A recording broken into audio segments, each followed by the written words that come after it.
Om Namo Bhagavate Vasudevaya. Om Namo Bhagavate Vasudevaya. Om Namo Bhagavate Vasudevaya.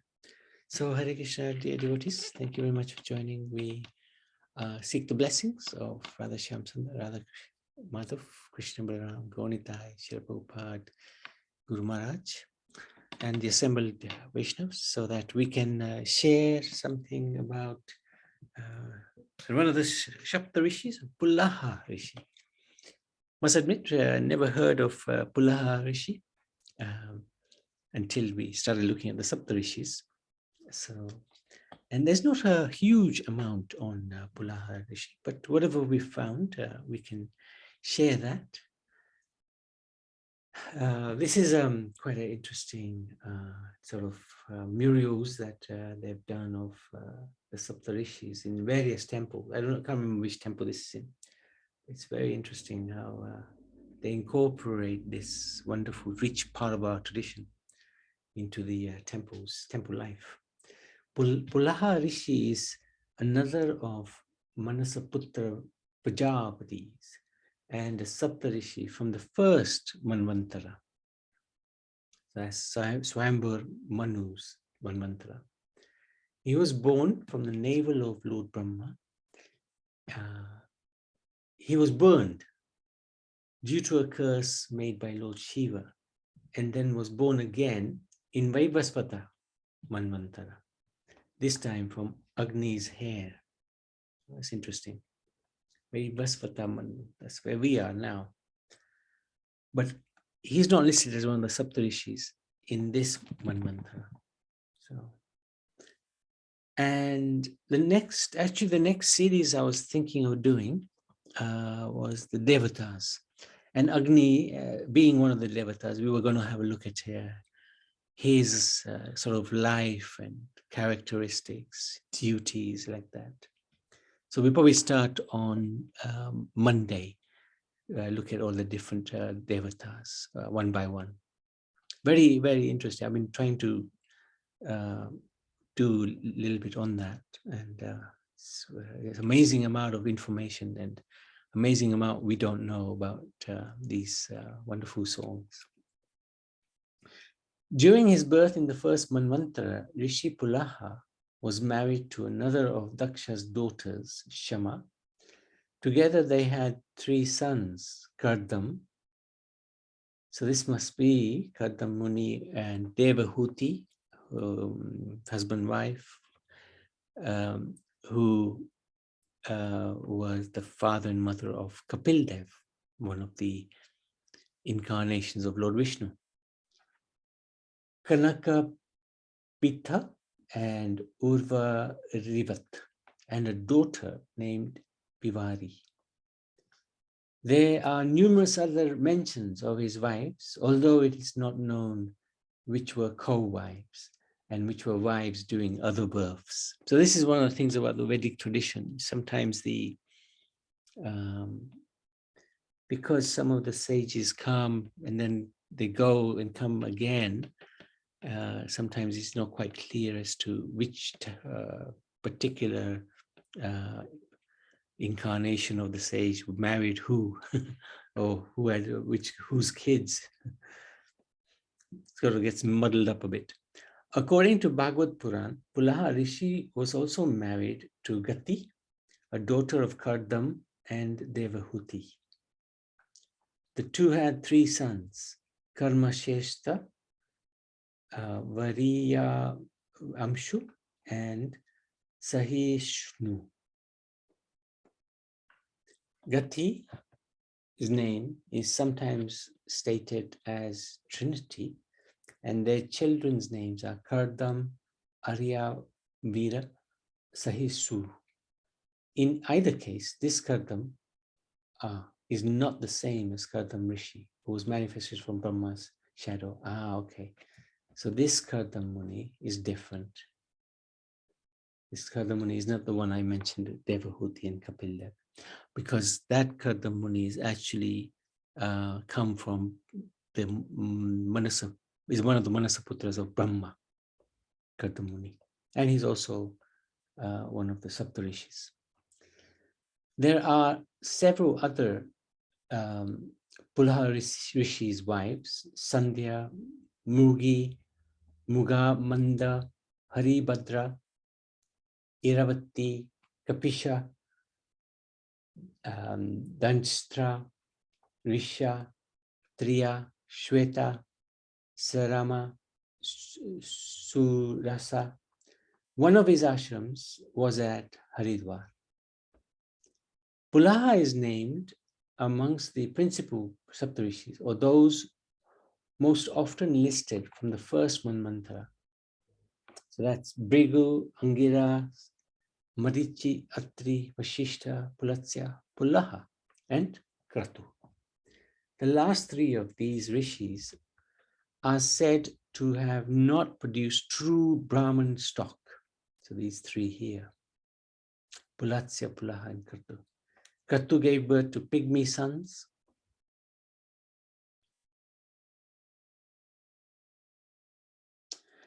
Pulatsya was the progenitor of the Rakshasas, Vanaras, Kinnaras, and Yakshas.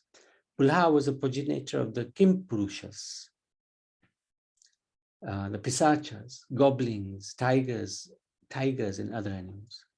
As Pulaha Rishi produced non-human souls like deer, lion, tiger, etc., his sons were not well behaved. Therefore, he adopted Agastya's son, Drudasya. So this is one of the reasons why Lord Brahma produces Prajapatis to populate the world.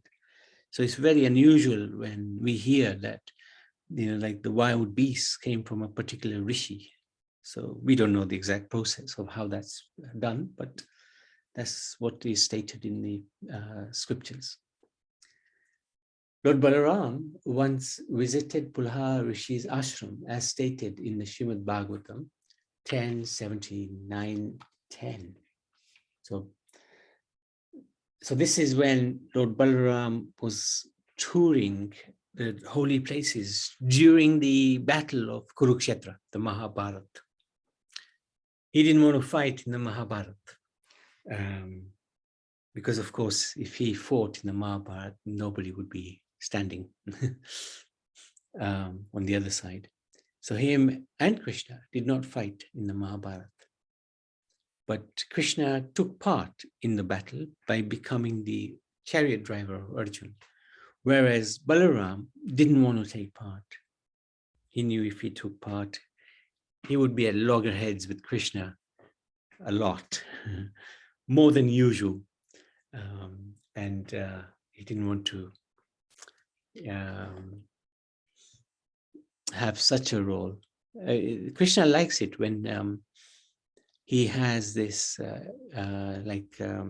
interaction with Balaram, because Balaram challenges Krishna's thought process, and Krishna, of course, wins over his brother more times than he doesn't win him over.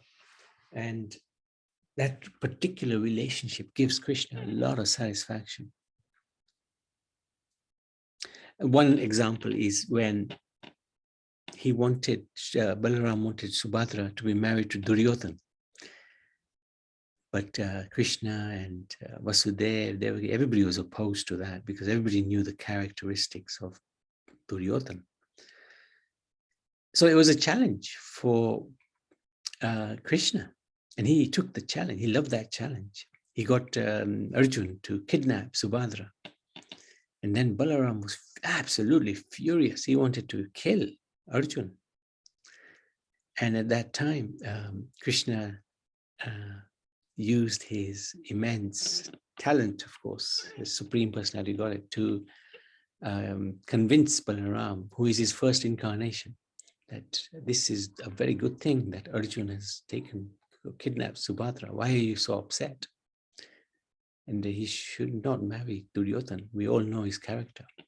And he persuaded Balaram, and they were all happy. They celebrated with Arjuna coming back with Subhadra, and they gave her him many gifts. Anyway, this sloka is when Balaram is in the Bhagavatam, when Balaram visits Pulaha Rishi. Anushrotena sarayam yum prayagam upagamyasa snatva santarpya devadin jagama pulaharashram. The Lord followed the course of the Sarayu until he came to Prayag, where he bathed, and then he performed rituals to propitiate the demigods, call the demigods, help the demigods, please the demigods, and other living beings. Next, he went to the ashram of Pulaha Rishi. In his purport, Srila Prabhupada mentions that this Pulaha ashram is known as Hari Kshetra. So this is obviously a very, very important personality. If Lord Balaram is going to visit Pulaha Rishi, shows the importance of this personality. Pulaha learned the power of knowledge from sage Sanandana, and in turn transmitted all knowledge to sage Gautam. He performed intense penance on the banks of river Alkananda and was rewarded to be present in the court of Indra. King Bharat. That's interesting. That's interesting because if you think about performing tapasya and austerities, and there's so many different types of rewards for these austerities. And one of the rewards of performing tapasya is you can go to heaven. So it looks like Pulaha's reward is that he was present in the court of Indra. But for the bhakta, for the devotee, this is not desirable at all. We don't care for heaven.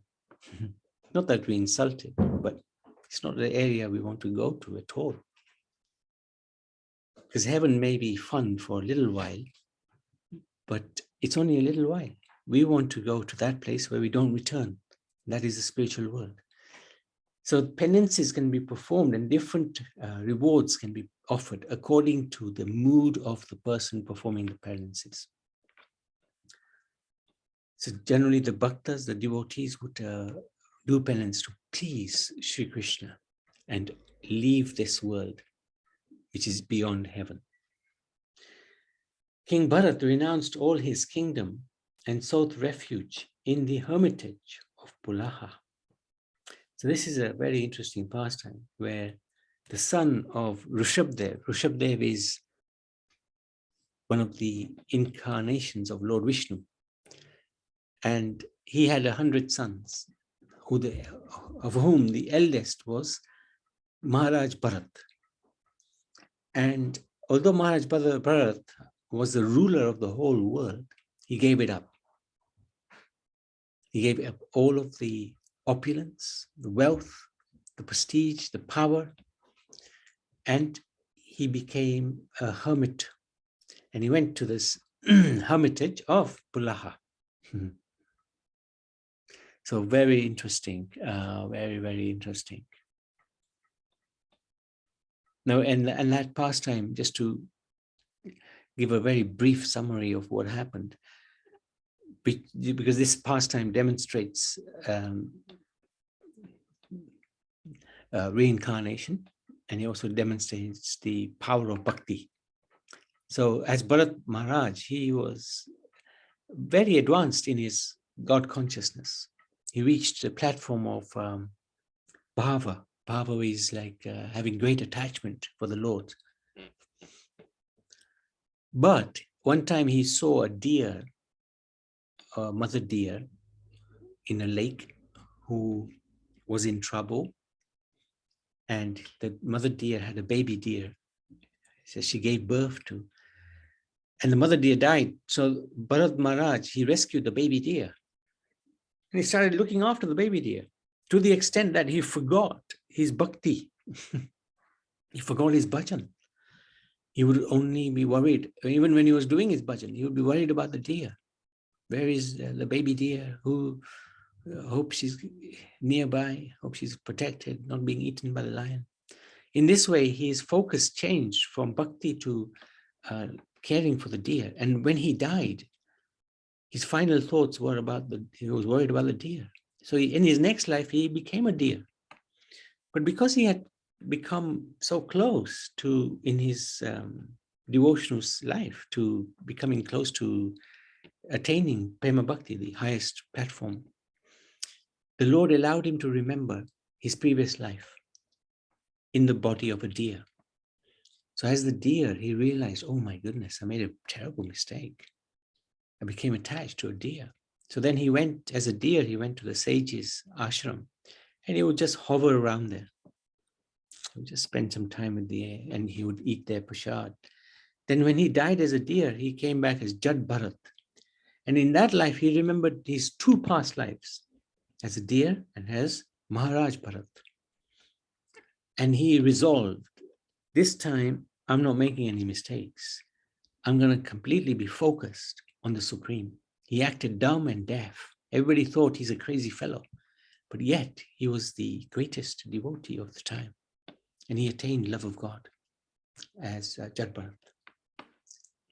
So Maharaj Bharat was in the ashram of Hermitage of Pulaha. The sage is an ardent worshipper of Shiva. Very interesting. So Pulaha is an ardent worshipper of Shiva. Pleased by the devotion of the sage, Shiva manifested in the form of Pulaheshwar in Varanasi. That's interesting. I'm not sure what this is all about, but so that's the pastimes of Pulaha. There's not a huge amount there, but whatever we found, we sharing. Any questions, any comments? Hare Krishna, Prabhu. Hare Krishna, Sitaram. Yes, he said, does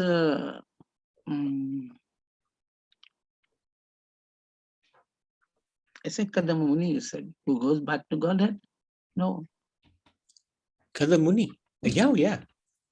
Because he go back to Godhead. He was in the body of the stag, no? Oh, Maharaj Bharat. Maharaj Bharat, yes. Yeah. And then he came as Jad Bharat. And as Jad Bharat, he attained Prema Bhakti. He attained love. Jad Bharat, he was in the body of?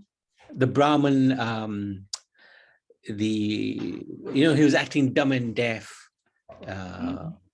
And in the form of a Brahman's body. He was in a Brahman's body. Okay. Yeah. That's Canto 5 of the Srimad Bhagavatam. Yeah. Chapter? Canto 5, I can't remember the chapter. Early on in Canto 5.